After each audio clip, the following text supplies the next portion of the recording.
నమస్కారం ETV news కు స్వాగతం ముఖ్యాంశాలు నేడు 5 దేశాల పర్యటనకు వెళ్లనున్న ప్రధాని స్విస్ అధ్యక్షుడితో నల్లధనంపై చర్చ ఈ నెల 7న అమెరికా కాంగ్రెస్ సంయుక్త భేటీలో ప్రసంగం తెలంగాణ పథకాలపై ఏపీ వైఖరి సరికాదన్న తెరాస సర్కార్ కేంద్రం వద్దే తేల్చుకునేందుకు సిద్ధం కృష్ణా బోర్డుపై నేడు ఫిర్యాదు చేయనున్న హరీష్ ఆంధ్రప్రదేశ్కు ఆర్థిక సాయంపై కేంద్రం మరో మెలిక రెవెన్యూ లోటు 6,000 కోట్లకు తగ్గింపు కొత్త పథకాల భారాన్ని పరిగణించబోమని వెల్లడి అమరావతికి ఉద్యోగుల తరలింపుపై రాజీ లేదన్న చంద్రబాబు ఎట్టి పరిస్థితుల్లో మినహాయింపు ఉండబోదని నవనిర్మాణ దీక్ష సదస్సులో స్పష్టీకరణ తెలంగాణలో ఈదురుగాలులు వర్ష భీభత్సం పలు జిల్లాల్లో కూలిన చెట్లు విద్యుత్ స్తంభాలు కరీంనగర్లో పిడుగుపాటుకు 2 మృతి లిబియా తీరానికి కొట్టుకొచ్చిన 110 మంది శరణార్థుల మృతదేహాలు క్రీట్ ద్వీపం సమీపంలో పడవ మునిగి చనిపోయారని అధికారుల అంచనా కెరీర్ స్లామ్ సాధించిన భారత టెన్నిస్ దిగ్గజం లియాండర్ పేస్ మార్టినా హింగిస్తో కలిసి French Open mixed doubles title గెలవడంతో కొత్త చరిత్ర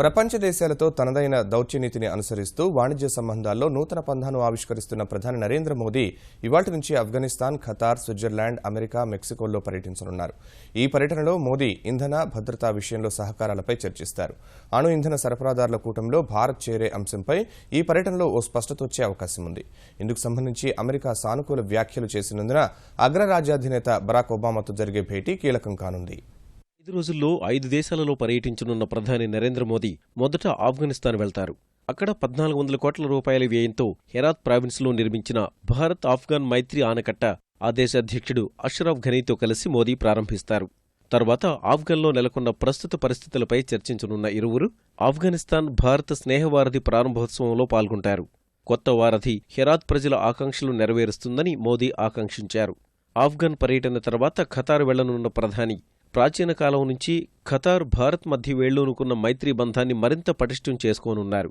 వర్కర్స్ క్యాంపులో ఉంటున్న భారతీయ కార్మికులతో మాట్లాడనున్న ప్రధాని తర్వాత వ్యాపారవేత్తలతో సమావేశమై భారత్లో పెట్టుబడి అవకాశాలను ఉపయోగించుకొని భారత్లో పెట్టుబడులు పెట్టేందుకు ముందుకు రావాలని అభ్యర్థిస్తారు అనంతరం స్విట్జర్లాండ్ వెళ్లనున్న మోదీ ఆ దేశ అధ్యక్షుడు జోహన్ స్నీడర్తో సమావేశమై భారతీయ నల్లకుబేరుల ఖాతాల్లో సొమ్ము తిరిగి తీసుకురావడంపై సహకారం కోరనున్నారు పన్ను సంబంధిత అంశాలపై స్వయంచాలిత సమాచార మార్పిడి ఒప్పందంపై భారత్ స్విట్జర్లాండ్ కసరత్తు చేస్తుండగా ఆ విషయంలో కూడా ముందడుగు వేసే అవకాశముంది అణు ఇంధనం సరఫరాదారుల బృందంలో భారత్కు సభ్యత్వానికి స్విట్జర్లాండ్ మద్దతు కూడగట్టే ప్రయత్నం చేస్తారు జూన్ 6న అమెరికా చేరుకోనున్న ప్రధాని యుఎస్ ఇండియా బిజినెస్ కౌన్సిల్ ఏర్పాటు చేసిన 40వ ఏజీఎంలో పాల్గొంటారు జూన్ 7న అమెరికా అధ్యక్షుడు బరాక్ ఒబామాతో సమావేశమై ద్వైపాక్షిక సంబంధాల్లో సాధించిన ప్రగతిపై చర్చిస్తారు జూన్ 8న యుఎస్ కాంగ్రెస్ సంయుక్త సమావేశంలో మోదీ ప్రసంగిస్తారు అదే రోజు మెక్సికో చేరుకోనున్న ప్రధాని అణు ఇంధన సరఫరాదారుల బృందంలో భారత్కు సభ్యత్వానికి మద్దతు కూడగట్టడం సహా ద్వైపాక్షిక సంబంధాల బలోపేతంపై ఆ దేశ అధ్యక్షుడు ఎన్రిక్ పినియేటోతో చర్చిస్తారు అనంతరం స్వదేశానికి పయనమవుతారు ఆంధ్రప్రదేశ్కు అన్ని విధాలా సహకరిస్తామని చెబుతున్న కేంద్రం విభజన చట్టం ప్రకారం నిధులు జారీ చేయకుండా ఉండేందుకు సాకులు వెదుగుతోంది రాష్ట్ర విభజన జరిగిన తర్వాత 10 నెలల్లో ఆంధ్రప్రదేశ్కు 16,079 కోట్ల రెవెన్యూ లోటు ఏర్పడినట్లు కాగ్ ఇచ్చిన నివేదికను అంగీకరించేందుకు కేంద్రం నిరాకరించింది రైతు రుణమాఫీ సామాజిక పింఛన్లు విద్యుత్ రాయితీ రైతు సాధికార సంస్థకిచ్చిన నిధులను రెవెన్యూ లోటు కింద తాము పరిగణలోకి తీసుకోబోమని పేర్కొంది ఈ పథకాలన్నీ రాష్ట్ర విభజన తరువాతే ప్రకటించినవని అందుకే ఆ పథకాలకు వెచ్చించే నిధులను రెవెన్యూ లోటు కింద పరిగణలోకి తీసుకోబోమని చెబుతోంది ఈ లెక్కలను మినహాయించి కొత్త లెక్కలు వేసిన కేంద్రం ఆంధ్రప్రదేశ్ రెవెన్యూ లోటు 6,000 కోట్ల రూపాయలు మాత్రమే ఉంటుందని లెక్క తేల్చింది ఈ లెక్కలను తోసిపుచ్చిన ఆంధ్రప్రదేశ్ ఆర్థిక శాఖ అధికారులు రైతుల రుణమాఫీ మినహా అన్ని ఖర్చులు గత ప్రభుత్వాల హయాంలో కూడా ఉన్నట్టు వివరించినప్పటికీ కేంద్రం నుంచి ఎలాంటి స్పష్టత రాలేదని తెలుస్తోంది అన్ని అంశాలు పరిగణలోకి తీసుకుని రెవెన్యూ లోటు కింద మరో 4,000 కోట్లు మాత్రమే గ్రాంట్ ఇచ్చే అవకాశం ఉన్నట్టు కేంద్రం తేల్చినట్టు తెలుస్తోంది ఆంధ్రప్రదేశ్ నుంచి రాజ్యసభకు ఏకగ్రీవంగా ఎన్నికైన కేంద్ర రైల్వే మంత్రి సురేష్ ప్రభు ఇవాళ ముఖ్యమంత్రి చంద్రబాబుతో సమావేశం కానున్నారు. ఈ ఉదయం తిరుమలలో శ్రీవారి దర్శనం చేసుకోనున్న సురేష్ ప్రభు తర్వాత విజయవాడ చేరుకుని విభజన చట్టంలో పేర్కొన్నట్టు విశాఖ కేంద్రంగా కొత్త రైల్వే జోన్ ఏర్పాటుపై ముఖ్యమంత్రితో చర్చిస్తారని తెలుస్తోంది. కొత్త రైల్వే జోన్ ఏర్పాటును ఎలా ముందుకు తీసుకెళ్లాలనే అంశంపై ఈ భేటీలో ప్రధానంగా చర్చ జరుగుతుందని అధికారులు భావిస్తున్నారు. ఇదే సమయంలో ఆంధ్రప్రదేశ్లో పెండింగ్ ప్రాజెక్టులను ముందుకు తీసుకెళ్లే అంశంపై కూడా ఇరువురు చర్చిస్తారని తెలిసింది. ఇదే సమయంలో నడికుడి శ్రీకాళహస్తి మధ్య 309 కిలోమీటర్ల railway line, Kotipalli Amalapuram Narsapuram railway మార్గం పూర్తి చేసే అంశంపై చంద్రబాబు సురేష్ ప్రభు మధ్య చర్చకు వచ్చే ప్రధాన అంశాలని తెలిసింది. కృష్ణా గోదావరి నదీ జలాల్లో వాటాలు తెలంగాణ ప్రయోజనాల్ని రక్షించుకోవడానికి పటిష్ట ప్రణాళికతో ముందుకెళ్లాలని నిర్ణయించిన తెలంగాణ సర్కార్ అందుకు అవసరమైన కార్యాచరణను అమలు చేసేందుకు సిద్దమైంది. ఈ మేరకు మంత్రివర్గ సమావేశంలో ముఖ్యమంత్రి కేసీఆర్ చేసిన సూచనల ప్రకారం తెలంగాణ చేపడుతున్న ప్రాజెక్టులపై ఆంధ్రప్రదేశ్ చేస్తున్న ప్రచారంపై కేంద్రానికి ఫిర్యాదు చేసేందుకు సమాయత్తమవుతోంది. ఈ మేరకు ఇవాళ ఢిల్లీ వెళ్లనున్న తెలంగాణ సాగునీటి శాఖ మంత్రి హరీష్ రావు కేంద్ర జలవనరుల శాఖ మంత్రి ఉమాభారతిని కలిసి తెలంగాణలో చేపట్టిన ప్రాజెక్టులపై తమ వైఖరిని వివరించనున్నారు. రెండు నదుల్లో 4,200 టీఎంసీల లభ్యత ఉంటుందని, ఇది రెండు తెలుగు రాష్ట్రాల అవసరాలను తీరుస్తుందనే విషయాన్ని కేంద్రానికి వివరించనున్న హరీష్ రావు కృష్ణా బోర్డు ఆంధ్రప్రదేశ్ ఒత్తిళ్లకు లొంగి తెలంగాణకు అన్యాయం జరిగే నిర్ణయాలు తీసుకుంటోందని ఫిర్యాదు చేయనున్నారు. ఇదే సమయంలో ఆంధ్రప్రదేశ్ వైఖరిని గవర్నర్కు కూడా వివరించి ముఖ్యమంత్రుల సమావేశం ఏర్పాటు చేయాలని కోరేందుకు తెలంగాణ సర్కార్ సిద్దమైంది. అప్పటికీ ఆంధ్రప్రదేశ్ వైఖరి మారకుంటే ప్రధాని నరేంద్ర మోదీ వద్దే తేల్చుకోవాలని తెలంగాణ సర్కార్ భావిస్తోంది. నూతన సచివాలయ నిర్మాణంలో భాగంగా ప్రస్తుత సచివాలయంలో ఉన్న విభాగాలను ఎక్కడ సర్దుబాటు చేయాలనే అంశంపై తెలంగాణ ప్రభుత్వం కసరత్తు చేస్తోంది. ఆంధ్రప్రదేశ్ సచివాలయం అమరావతికి తరలి వెళ్లిన వెంటనే పాత భవనాలను కూల్చివేసి కొత్త వాటిని నిర్మించాలని ముఖ్యమంత్రి కేసీఆర్ భావిస్తున్న నేపథ్యంలో అంతకుముందే అందులో ఉన్న కార్యాలయాలను వేరే చోటికి తరలించేలా అధికారులు ప్రణాళికలు సిద్దం చేస్తున్నారు. కొన్ని విభాగాలను పక్కనే ఉన్న బూర్గుల రామకృష్ణారావు భవన్లోకి తరలించాలని నిర్ణయించిన అధికారులు మిగతా విభాగాల కోసం భవనాలు అన్వేషించే పనిలో నిమగ్నమయ్యారు. ఎర్రమంజిల్లోని జలసౌధ, రహదారులు, భవనాల శాఖ భవనాలతో పాటు నాంపల్లిలో ఉన్న చంద్రవిహార్, గగన్ విహార్, గృహకల్ప సముదాయాలు, మసబ్ ట్యాంక్ వద్ద ఉన్న పురపాలకుల సంచాలకుల కార్యాలయం తదితర భవనాల్లోకి సచివాలయ విభాగాలను తరలించాలని అంచనా వేస్తున్నారు. అటు మంత్రుల కార్యాలయాలు ఎక్కడ ఏర్పాటు చేయాలనే దానిపైన కసరత్తు చేపట్టిన అధికారులు ఉప ముఖ్యమంత్రులు, మంత్రులకు వీలైన ఆయా విభాగాల భవనాల్లో కార్యాలయాలు ఏర్పాటు చేయాలని భావిస్తున్నారు. రాజధాని అమరావతికి ఉద్యోగులంతా తరలి రావాల్సిందేనని ఆంధ్రప్రదేశ్ ముఖ్యమంత్రి చంద్రబాబు మరోసారి స్పష్టం చేశారు. ఎట్టి పరిస్థితుల్లోనూ ఎవరికీ మినహాయింపు లేదని విజయవాడ A1 కన్వెన్షన్ సెంటర్లో నిర్వహించిన సదస్సుకు ముఖ్య అతిథిగా హాజరైన ఆయన తేల్చి చెప్పారు. 2 ఏళ్లలో విభజన గాయం మానుతున్నా కష్టాలు మాత్రం తీరటం లేదన్నారు. హైదరాబాద్ లాంటి నగరాన్ని నిర్మించాలంటే 20 ఏళ్ల సమయం, 5 లక్షల కోట్ల రూపాయలు ఖర్చవుతాయని ముఖ్యమంత్రి వివరించారు. నేను అందుకనే వారికి కూడా చెప్పాను, దీంట్లో ఏమాత్రం ఆలోచించడానికి కూడా వీలు లేదు. మనం అందరం అమరావతికి రావాల్సిందే. అందుకే తాత్కాలిక రాజధాని కట్టాం. నెల లోపల పూర్తవుతుంది. కొంతమంది మీనమేషాలు లెక్కేస్తున్నారు. ఎవరికైనా వ్యక్తిగత ఇబ్బందులుండి కొంత సమస్యలుంటే ఒకరిద్దరికి ఎగ్జామ్షన్ తప్ప ఎవ్వరికి ఎగ్జామ్షన్ లేదు. కష్టకాలంలో ఇక్కడి నుంచే పరిపాలన సాగాలి. అందరూ ఇక్కడ రావాలని మరొక్కసారి మీ అందరి తరఫున విజ్ఞప్తి చేస్తాను. ఒక వ్యక్తి చేసిన దురుసు వ్యాఖ్యలను ఆంధ్రప్రదేశ్ ప్రజలంతా వ్యతిరేకిస్తున్నారని ముఖ్యమంత్రి చంద్రబాబు అన్నారు. మనోభావాలు దెబ్బతిన్నందునే పార్టీ కార్యకర్తలు నిరసనకు దిగారని తెలిపారు.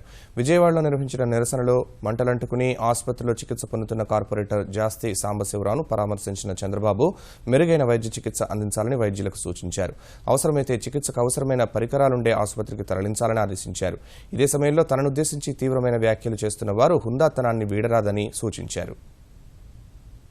ఒక బాధాకరమైన సంఘటన.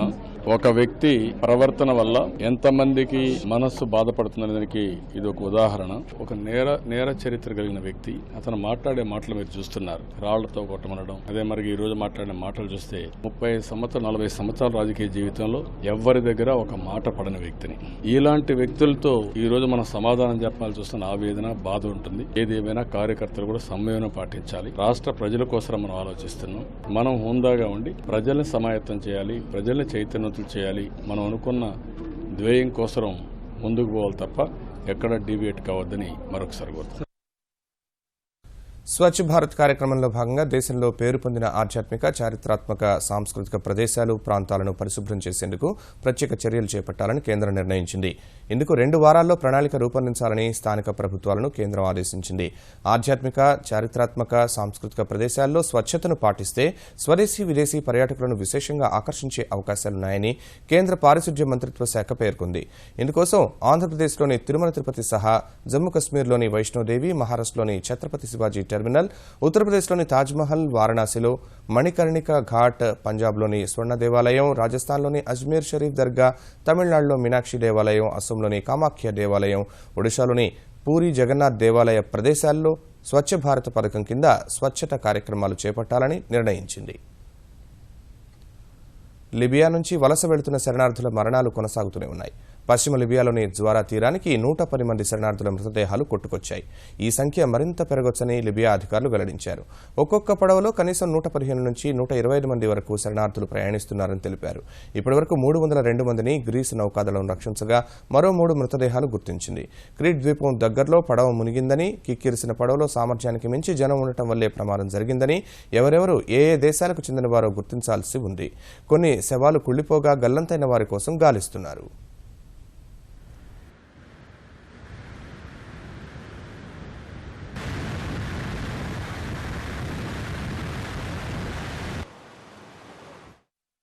తెలంగాణలో మరోసారి ఈదురుగాలులు బీభత్సం సృష్టించాయి. కరీంనగర్ జిల్లాలో ఉరుములు, మెరుపులతో కూడిన వర్షం తీవ్ర నష్టం కలిగించింది. కరీంనగర్లో విద్యుత్ స్తంభాలు నేలకూలగా కలెక్టరేట్ వద్ద విద్యుత్ నియంత్రిక పనిచేయకుండా పోయింది.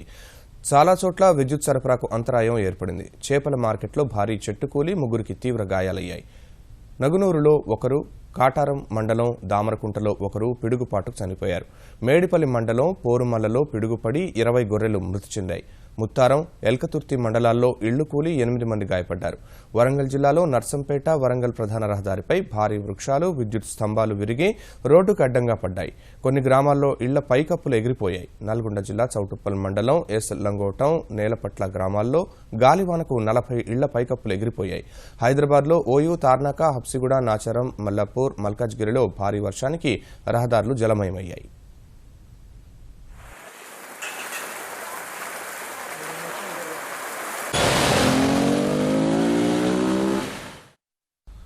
హైదరాబాద్లో అమెరికా రాయబార కార్యాలయం, యుఎస్ కాన్సులేట్ జనరల్ నూతన భవన సముదాయాన్ని నిర్మించనుంది.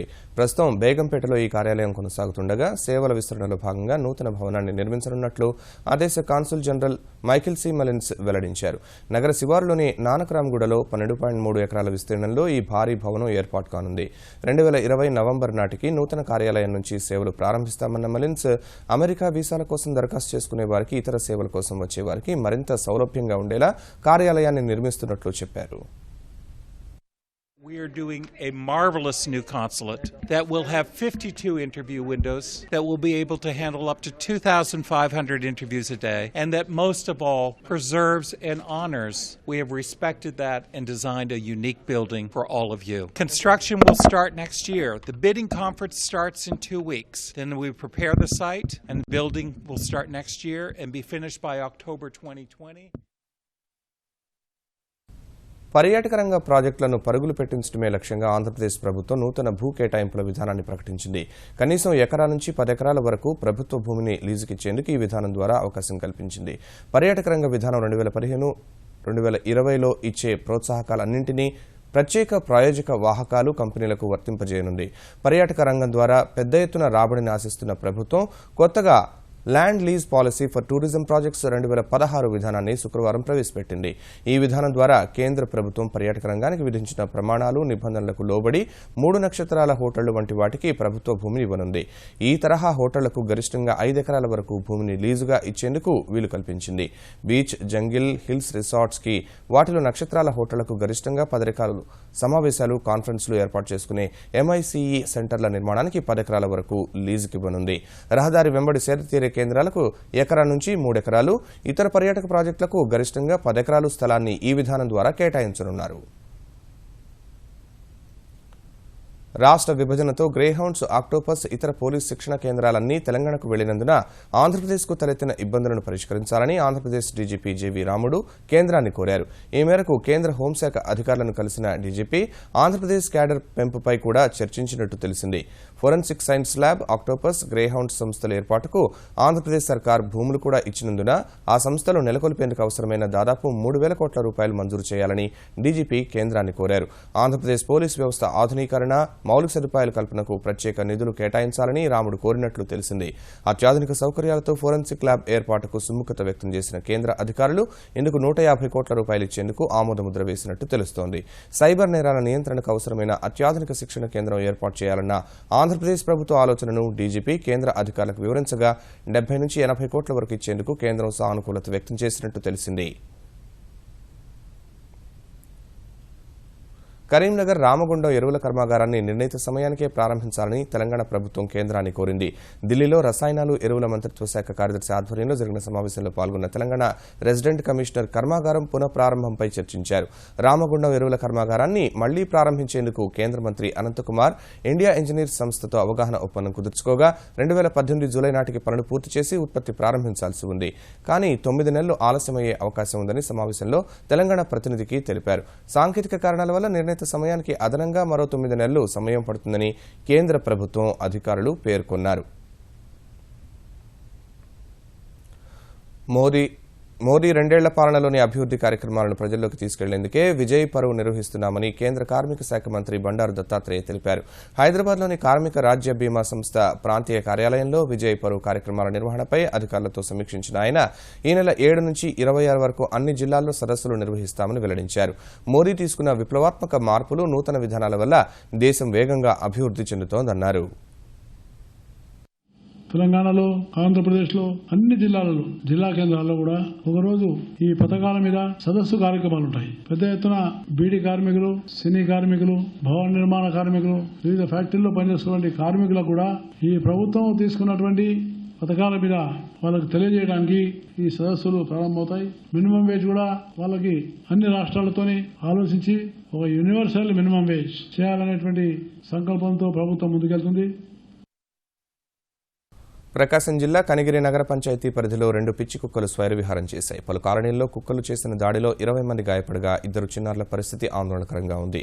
కాశీనాయనగూడి, Kothuru, Sivanagar colony, NGO colony, Kothapeta, Nakkalathippa, పాత కూచిపూడిపల్లి, వడ్డెపాలెం ప్రాంతాల్లో అడ్డొచ్చిన వారందరిపై కుక్కలు దాడి చేయగా కాశీనాయనగూడి వద్ద ఇంటి ముందు ఆడుకుంటున్న మాలకొండారెడ్డికి మెడ, గొంతు భాగాల్లో తీవ్ర గాయాలయ్యాయి.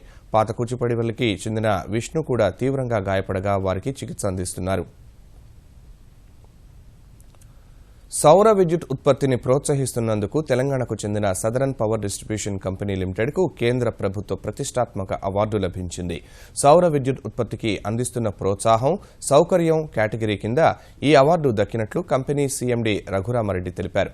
తెలంగాణలో 3,433 మెగావాట్ల సౌర విద్యుత్ కోసం ఒప్పందాలు కుదిరాయని, అందులో 609 మెగావాట్లను ఇప్పటికే గ్రిడ్కు అనుసంధానించినట్లు చెప్పారు. Solar roof top net metering పథకం కింద 26.55 మెగావాట్ల సామర్థ్యమున్న సోలార్ ప్లాంట్ల ఏర్పాటుకు 1064 దరఖాస్తులు రాగా 583 దరఖాస్తులకు సంబంధించిన 9.16 మెగావాట్లను గ్రిడ్కు అనుసంధానించినట్లు సీఎండీ తెలిపారు. అమెరికా లాస్ ఏంజల్స్లోని కాలిఫోర్నియా విశ్వవిద్యాలయంలో ప్రొఫెసర్ను కాల్చి చంపి ఆపై ఆత్మహత్య చేసుకున్న భారతీయ విద్యార్థి మైనాక్ సర్కార్ అంతకు ముందే తన భార్యను కూడా హత్య చేసినట్టు పోలీసులు నిర్ధారించారు. ఓ పథకం ప్రకారమే ప్రొఫెసర్ను హత్య చేసిన మైనాక్ సర్కార్ ఇందుకోసం ఏకంగా 3,200 కిలోమీటర్లు ప్రయాణం చేసినట్టు వెల్లడించారు. మిన్నెసోటాలోని బ్రూక్లిన్ పార్క్ వద్ద తన నివాసంలో భార్యను హత్య చేసిన సర్కార్ అతని వెంట 2 సెమీ ఆటోమేటిక్ పిస్టళ్లు, అదనపు బుల్లెట్లు కూడా తీసుకెళ్లినట్టు పోలీసులు వెల్లడించారు. ప్రొఫెసర్ విలియం క్లగ్ను చంపిన తర్వాత మరో ఉద్యోగిని చంపాలనుకున్న మైనాక్ అతడు కనిపించనందునే తనను తాను కాల్చుకున్నట్టు పోలీసులు భావిస్తున్నారు. ఐఐటి ఖరగ్పూర్ విద్యార్థి అయిన సర్కార్ ప్రొఫెసర్ విలియం వద్దే డాక్టరేట్ చేశాడు. అయితే క్లగ్ తన కంప్యూటర్ పాస్వర్డ్ తస్కరించి మరొకరికి ఇచ్చాడని ఆరోపణలు చేయగా వాటిని కాలిఫోర్నియా విశ్వవిద్యాలయం విద్యార్థులు, ఇతర ఆచార్యులు తోసిపుచ్చుతున్నారు. రూఫ్ టాప్ పలకల ద్వారా 40 గిగావాట్ల సౌర విద్యుత్ ఉత్పత్తి లక్ష్యంగా కేంద్రం కీలక నిర్ణయం తీసుకుంది. ఈ మేరకు సౌర విద్యుత్ ఉత్పత్తిని పెంచేందుకు అతి తక్కువ వడ్డీకే 16,800 కోట్ల రూపాయలను రుణంగా తీసుకోవాలని నిర్ణయించింది. ప్రపంచ బ్యాంకు, ఆసియా బ్యాంకు సహా మరిన్ని అంతర్జాతీయ బ్యాంకుల నుంచి రుణాన్ని సేకరించనున్నట్లు పునరుత్పాదక ఇంధన శాఖ కార్యదర్శి ఉపేంద్ర త్రిపాఠి తెలిపారు. ఈ ఆర్థిక సంవత్సరంలోనే రూఫ్ టాప్ సౌర ప్రాజెక్టులపై 6,000 కోట్ల పెట్టుబడి పెడతామన్న త్రిపాఠి శిలాజ ఇంధనాల కంటే సౌర విద్యుత్ చౌకగా లభిస్తోందని వివరించారు. రూఫ్ టాప్ సౌర విద్యుత్ ప్రాజెక్టులను ఏర్పాటు చేసేలా రాష్ట్రాలకు పెద్ద ఎత్తున సబ్సిడీలు ఇస్తామని త్రిపాఠి తెలిపారు. ఆంధ్రప్రదేశ్, మధ్యప్రదేశ్ 15 నిమిషాల పాటు సౌర విద్యుత్తు నిల్వ ఉండేలా కొత్త ప్రాజెక్టులు ప్రారంభించనున్నట్లు వివరించారు. దేశవ్యాప్తంగా మరింత మందికి శుద్ధ ఇంధనాన్ని అందుబాటులోకి తీసుకురావడమే లక్ష్యంగా కేంద్ర ప్రభుత్వం నడుం బిగించింది. ఇందులో భాగంగా ఈ ఏడాది 10,000 మంది ఎల్పీజీ పంపిణీదారులను నియమించనుంది. ఇప్పటికే దేశంలో ఉన్న 16,000 మంది పంపిణీదారులకు వీరు అదనం. ఈ మేరకు 2016ను ఎల్పీజీ వినియోగదారుల సంవత్సరంగా ప్రకటించిన చమురు శాఖ మంత్రి ధర్మేంద్ర ప్రధాన్ 2018 నాటికి దేశంలోని అందరికీ గ్యాస్ కనెక్షన్లు ఇవ్వాలనే లక్ష్యంగా పనిచేస్తున్నట్లు చెప్పారు. ప్రధానమంత్రి ఉజ్వల యోజన పథకం కింద 5 కోట్ల గ్రామీణ మహిళలకు ఎల్పీజీ కనెక్షన్లు ఇచ్చేలా ప్రణాళికలు సిద్ధం చేస్తున్నట్లు తెలిపిన ప్రధాన్ ఇప్పటికే కొత్తగా 2,000 మంది గ్యాస్ పంపిణీదారులను నియమించే ప్రక్రియను ప్రారంభించినట్లు వెల్లడించారు. మరింత మందికి ఈ అవకాశం కల్పించేలా వయస్సు, విద్య వంటి అర్హతలను సడలించినట్లు చమురు శాఖ మంత్రి తెలిపారు. నియామకాల్లో 33% మహిళలకు, 3% దివ్యాంగులకు అవకాశం కల్పిస్తున్నట్లు మంత్రి పేర్కొన్నారు. ఈటీవీ న్యూస్ సమాప్తం. నమస్కారం.